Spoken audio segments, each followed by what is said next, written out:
will have the honor and responsibility to organize the Olympic Games of the year 2004. Οι Ολυμπιακοί αγώνες, το Ολυμπιακό πνεύμα ξαναγυρίζουν στην πατρίδα του. Παραγγείλετε τα εισιτήριά σας τώρα. Προλάβετε. Παραγγελίες έως 12 Ιουνίου 2003.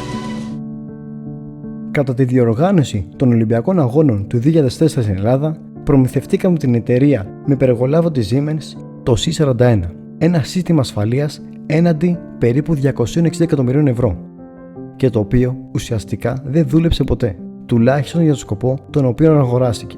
Η σύμβαση είχε υπογραφεί το 2003 επί κυβέρνηση Σιμίτη και τροποποιήθηκε επί κυβέρνηση Καραμαλή. The Department of Justice announced charges against many of the same former executives and agents of Siemens.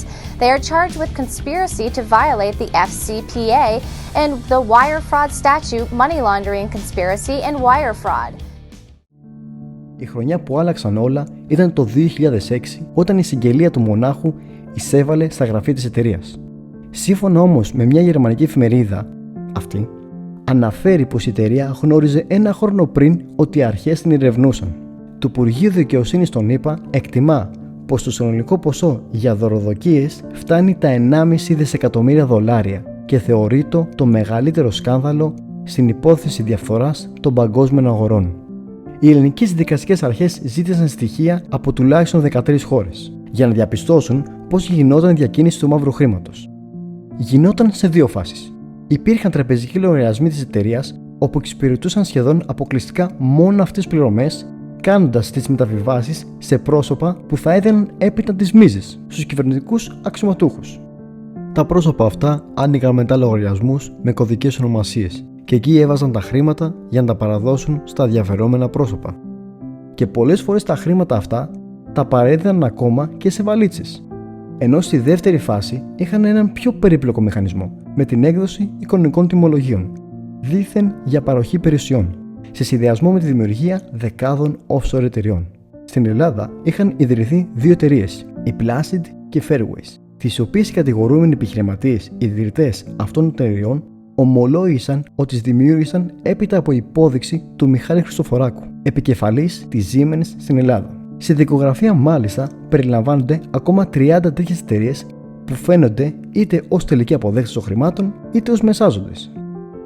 Μετά το ξέσπασμα του σκανδάλου, ο Χριστοφοράκος διέφυγε στη Γερμανία το Μάιο του 2009.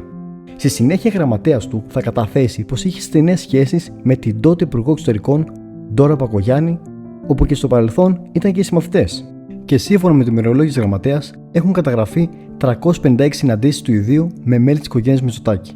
Το 2008 αποκαλύφθηκε πως ο Κυριάκος Μητσοτάκης προμηθεύτηκε από τη Siemens ηλεκτρονικούς υπολογιστές και τηλεφωνικά κέντρα αξίας 137.000 ευρώ και είχαν δοθεί δωρεάν. Αποκαλύφθηκε επίσης η έντονη σχέση μεταξύ τους και το σπίτι που χτίσανε στην Τίνο είχαν γείτονες την οικογένεια Χριστοφοράκου. Ο μεσολαβητής τους ήταν πρώην στέλεχος της Siemens και συνεργάτης του Χριστοφοράκου, ο Διονύσης Δενδρινός.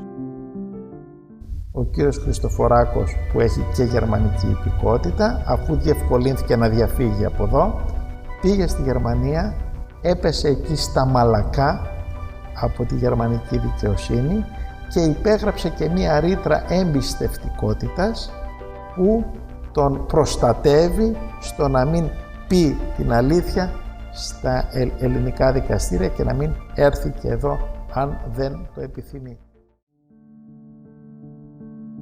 Ύστερα από έντονη κριτική, εκδίδεται ένταλμα σύλληψης εναντίον του και τον Ιούνιο του 2009 θα συλληφθεί στη Γερμανία και καταδικάζεται σε απιστία σε βάρος της Siemens. Εκδόθηκαν 3 ευρωπαϊκά εντάλματα σύλληψης, αλλά ο Χριστοφοράκος δεν παραδόθηκε στην Ελλάδα από τις γερμανικές αρχές και θα κρατηθεί στις φυλακές εκεί. Στις γερμανικές αρχές δίνει και 2 ονόματα ως λήπτες των χρημάτων από τις δωροδοκίες, τον Θεόδωρο Τσουκάτο και τον Γιάννη Βαρθολομαίο, διοικητή του ΙΚΑ, ο οποίος είχε πεθάνει το 2007. Τα χρήματα από τις δωροδοκίες το διάστημα 2004-2007 άγγιξαν τα 8,5 εκατομμύρια ευρώ. Λίγες μέρες αργότερα, μετά τη φυγή του Χριστοφοράκου, αγνοείται επίσης και ένα πρώην στέλεχος της Siemens, ο Χρήστος Καραβέλας, ο οποίος είναι ο ύποπτος ότι διαχειριζόταν τα μαύρα ταμεία της εταιρείας από το 1990 έως το 2001, όπου τα λεφτά που διακινήθηκαν εκείνη την περίοδο από την εταιρεία για μίζες ξεπερνάνε τα 32 εκατομμύρια ευρώ. Έχει εκδοθεί ένταλμα σύλληψη εναντίον του, αλλά μέχρι και σήμερα παραμένει άφαντος. Να ρωτάτε ποιο κόμμα δεν έπαιρνε, γιατί υπάρχει δυσκολία. Δεν έπαιρνε. Πάντως η κατάθεση του Χριστοφοράκου είναι συγκεκριμένη. Λέει τα δύο κόμματα και ένα μικρότερο κεντροδεξιό. Ένας άνθρωπος που εκπροσωπεί και μια οικογένεια, η οποία τόσες πολλές δεκαετίες τόσα προσέφερε στον τόπο, χωρίς ποτέ να ακουστεί οποιαδήποτε εμπλοκή τους με οποιαδήποτε σχέση, εταιρεία, ιδιωτική, οποιαδήποτε άλλη, πάντα πληρώνοντας από την τσέπη τους. Δεν το αντέχει η συνείδησή μου να έχω περισσότερα από τον Κυριάκο Μητσοτάκη. Όπου μόνος πρωταγωνιστής είναι το Πασόκ με υποτιθέμενα σκάνδαλα τα οποία εκείνο δημιουργεί στη φαντασία του. Αλλά αν υπάρχει σκάνδαλο, αυτό ψάξτε το ανάμεσά σας, ανάμεσα στους πολιτικούς, και θυμηθείτε τον κύριο Μαλέσιο, ο οποίος δεν ήθελε να γίνει ιφηγένεια. Μην φτιάξετε άλλες ιφηγένειες εάν θέλετε να σώσετε την αξιοπρέπεια του κόμματός σας. Το 2010 συστάθηκε Εξεταστική Επιτροπή στην Ελληνική Βουλή για να εξεταστεί η πιθανόν εμπλοκή πολιτικών προσώπων από Νέα Δημοκρατία και Πασόκ. Ύστερα από 7 χρόνια ξεκινάει η δίκη. Συνολικά 64 κατηγορούμενοι. Ένας από τους κατηγορούμενους, ο οποίος είχε συλληφθεί το 2015 με την κατηγορία ότι συμμετείχε στο ξέπλυμα βρώμικου χρήματος για την υπόθεση Siemens, καθώς ήταν και κατηγορούμενος σε άλλη δίκη, αυτή για τα γερμανικά υποβρύχια. Ήταν ο τραπεζίτης Jean-Claude Oswald, και ο οποίος βρισκόταν σε κατοίκον περιορισμών σε ένα διαμέρισμα στα Ηλίσια και φόραγε βραχιολάκι.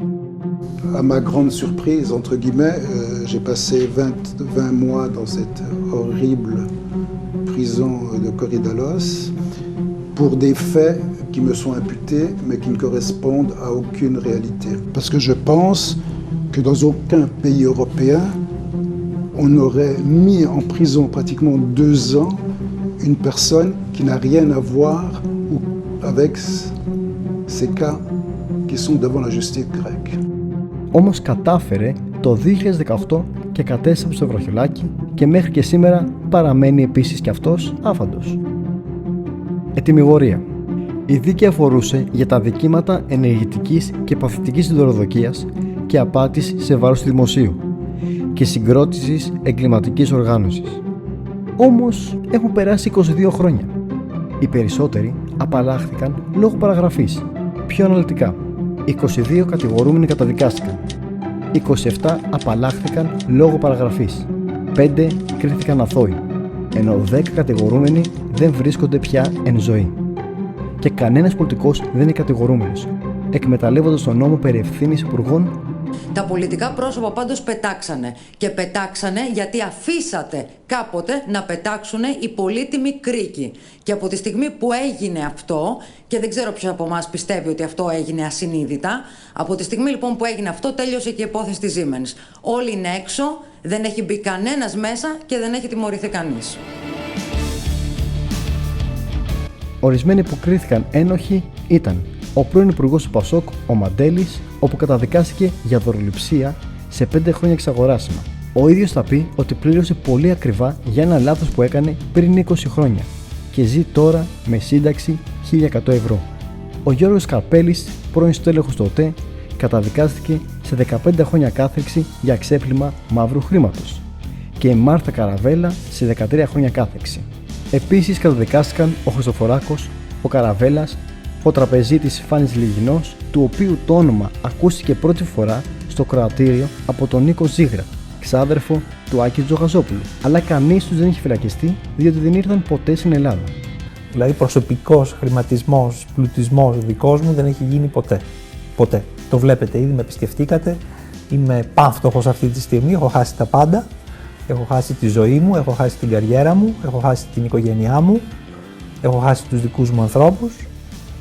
Αν είχα χρήματα, αν είχα όντως χρήματα, θα ήμουν πολύ διαφορετικά από ό,τι είμαι αυτή τη στιγμή. Ύστερα θα πει ότι είναι πρόθυμος να καταθέσει με τον όρο ότι όταν έρθει στην Ελλάδα να μην καταλήξει φυλακή όπως ο συνάδελφός του ο Όσβαλντ. κάτι που δεν το δέχονται αυτόν τον όρο οι Έλληνες εισαγγελείς. Οι κακές γλώσσες λένε ότι δεν τον φέρνουν στην Ελλάδα διότι δεν θέλουν στην ουσία να ανοίξει το στόμα του.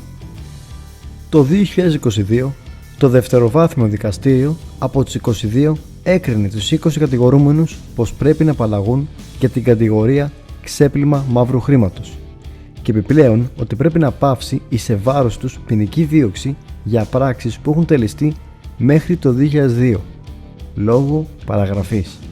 Δεν εκφωνήθηκε απόφαση για τον Χρήστο Καραβέλα, ο οποίος είναι φυγόδικος εδώ και πάρα πολλά χρόνια, και το δικαστήριο δεν αποφάσισε για την ποινική του μεταχείριση γιατί δεν είχε ασκηθεί έφεση.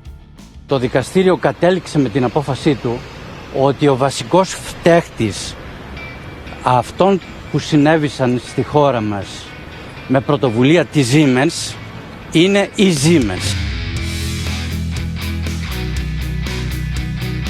Για να καταλάβετε το μέγεθος του σκανδάλου, η Novartis είχε πληρώσει πρόστιμο κοντά στα $350 εκατομμύρια, ενώ η Siemens μόνο στη ΣΥΠΑ πλήρωσε συνολικά $800 εκατομμύρια, το μεγαλύτερο ποσό που έχει επιδικαστεί τα τελευταία 30 χρόνια για τις υποθέσεις διαφθοράς.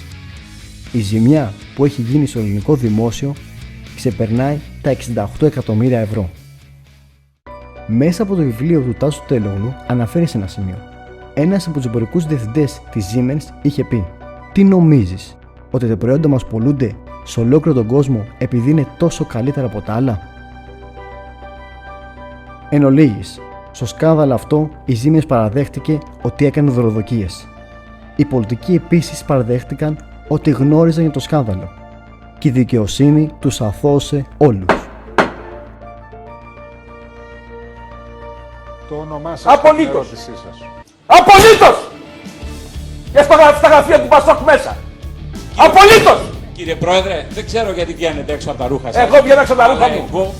Εγώ περιμένω μια απάντηση. Αν δεν θέλετε να μου απαντήσετε. Δεν θέλω να σας απαντήσω. Δεν μου απαντάτε. Σας απαντώ.